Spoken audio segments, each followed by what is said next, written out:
कहानी है रामपुर गांव की, जहां के मर्द महिलाओं को हमेशा नीचा दिखाने की कोशिश में रहते। अरे अभी तक खाना नहीं आया क्या? मुझे एक और शादी करने की जरूरत है। नहीं जी नहीं, ऐसा मत करना, वरना मैं कहाँ जाऊंगी। खाना लेकर मैं अभी आई जी। गांव की पंचायत में भी फैसले हमेशा औरतों के खिलाफ ही रहते। मैं जो फैसला सुनाता हूँ वो भगवान की आज्ञा होती है। इस लड़के ने अपने मन से शादी करके अच्छा नहीं किया। लड़के को घर भेज दो और इसकी शादी इसकी जाति की किसी लड़के से करवा दो, लेकिन ये लड़के, इसे तो गांव के बाहर निकाल दो। नहीं नहीं जमींदार साहब, ये क्या बोल रहे हैं? ऐसा नहीं हो सकता।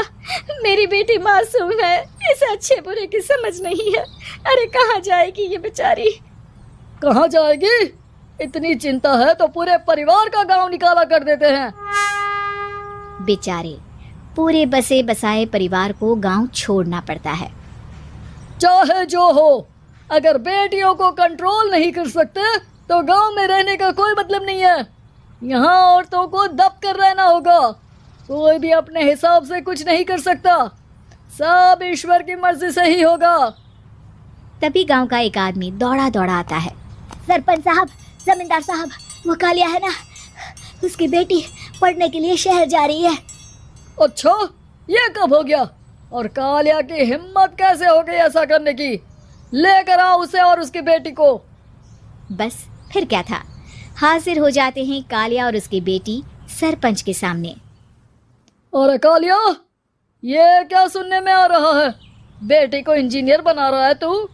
और ये बता, गांव में तो स्कूल नहीं है, फिर कहाँ से इतनी क्लास पास कर गई तेरी बेटी? राधा कालिया की बेटी है, उसे लगता है कि सरपंच उसकी तारीफ कर रहे हैं। सरपंच जी, मैंने ऑनलाइन पढ़ाई की है, डिस्टेंस लर्निंग से। सभी में मैंने अच्छे नंबर पाए हैं, जिसे देखते हुए शहर की इंजीनियरिंग कॉलेज में मुझे स्कॉलरशिप मिली है। वाह जी वाह, क्या होती है ये? पहले तो ये बताओ, फिर आगे की बात करते हैं। पूरा गांव राधा की बात सुन रहा था और राधा बोलती जा रही थी। तो ऐसे मैं फ्री में एक अच्छी शिक्षा लेकर गांव में जो कुछ परेशानियां हैं, जैसे बिजली, पानी और इंटरनेट जैसी समस्याओं के लिए काम करूंगी। मैं गांव को शहर से जोड़ने के लिए पुल का निर्माण करवाने का प्रस्ताव रखूंगी। मुझे पूरी उम्मीद है कि जल्द ही हमारा गांव भी तरक्की की राह पर चल पड़ेगा। राधा की बात सुनकर सारे गांव वाले ताली बजाने लगते हैं। पंच को समझ नहीं आता कि वो क्या करे। चुप रह नादान लड़की, गांव के खिलाफ जाने के लिए तुझे गांव से बेदखल कर दिया जाएगा, वो भी पूरे परिवार के साथ। और हाँ, अगर ठीक से गांव में रहना चाहती है तो ये पढ़ाई लिखाई छोड़ दे। हम तेरे लिए गांव का कोई होनहार लड़का देखेंगे। तभी गांव का एक आदमी बोल पड़ता है। अरे नहीं नहीं सरपंच जी, राधा बिटिया जो बता रही है, अगर वैसा हो जाए तो हम लोगों को पैसा कमाने के लिए बाहर नहीं जाना पड़ेगा। हाँ जी, और ना ही कोसों दूर पानी के लिए भटकना पड़ेगा। हमारे बच्चे भी अच्छी पढ़ाई कर सकेंगे और आगे बढ़ेंगे, ना कि हमारी तरह खेती करते बैठेंगे। क्यों गांव वालों, राधा बिटिया का साथ देना चाहिए ना। सरपंच देखता है कि गांव राधा के साथ है तो वो चुप हो जाता है। वो घर आकर अपने सलाहकार से बात करता है, जो बहुत ही चालाक किस्म का इंसान होता है। अरे सरपंच साहब, आपको बहुत ही होशियारी से काम लेना पड़ेगा। एक बार गांव तरक्की कर गया, यहाँ के बालक पढ़ लिए तो कोई ना पूछेगा आपको। और फिर ये जो बेटा और बेटी है ना आपके, इनको भी आम लोगों की तरह ही जीवन जीना होगा। हाँ, लेकिन करे तो क्या करे? वो ना आप मुझ पर छोड़ दीजिए, बस मैं जाते जाइए। अगले रोज सुबह जब गांव वाले सोकर उठते हैं तो राधा के घर के बाहर और साथ ही वो लोग जिन्होंने राधा का सपोर्ट किया था, उनके घर के आगे लाल रंग से कल आऊंगी लिखा होता है। कल आऊंगी? ये क्या होता है? अरे यह तो खून से लिखा है, लगता है कोई भूत प्रेत या चुड़ैल का साया है। चलो सरपंच जी के पास चलते हैं। सभी सरपंच के पास जाकर उसे सारी बात बताते हैं। अरे ये तो बड़ी मुश्किल की बात है। चलो, मैं एक बाबा को जानता हूँ, उन्हें बुला लेता हूँ। सरपंच बाबा को लेकर गांव के घर के बाहर जाता है। ओहो, तो ये वो चुड़ैल है जो उन लोगों को निशाना बनाते हैं जो गांव को बदलने का सपना देखते हैं। वो गांव को ऐसे ही संपन्न देखना चाहती है। वो नहीं चाहती कि कोई बाहरी यहाँ का कायाकल्प करे। क्या तुम लोगों में से किसी ने गांव को बदलने की सोच रखी है? तभी राधा की माँ रोते रोते आती है। मेरी राधा घर से गायब हो गई है। अरे कोई तो बचाओ, मेरी बच्ची कहाँ गई? ले गई वो चुड़ैल, तेरी बच्ची को ले गई। अब वो उसे श्रापित करके छोड़ेगी। उस पर चुड़ैल का साया हो जाएगा। तभी बुरी सी हालत में राधा भी वहां आ जाती है। उसके बाल चुड़ैल की तरह फैले होते हैं और कपड़ों में खून लगा होता है। सभी राधा को देखकर डर जाते हैं।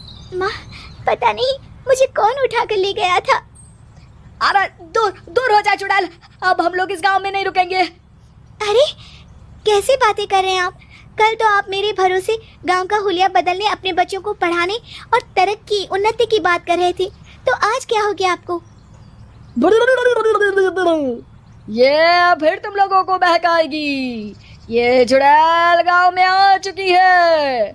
ऐसे ही ये तुम्हारे घर के बच्चों को भी ले जाएगी।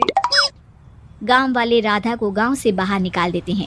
उसके माँ बाप रोते रहते हैं, लेकिन गांव वाले नहीं मानते।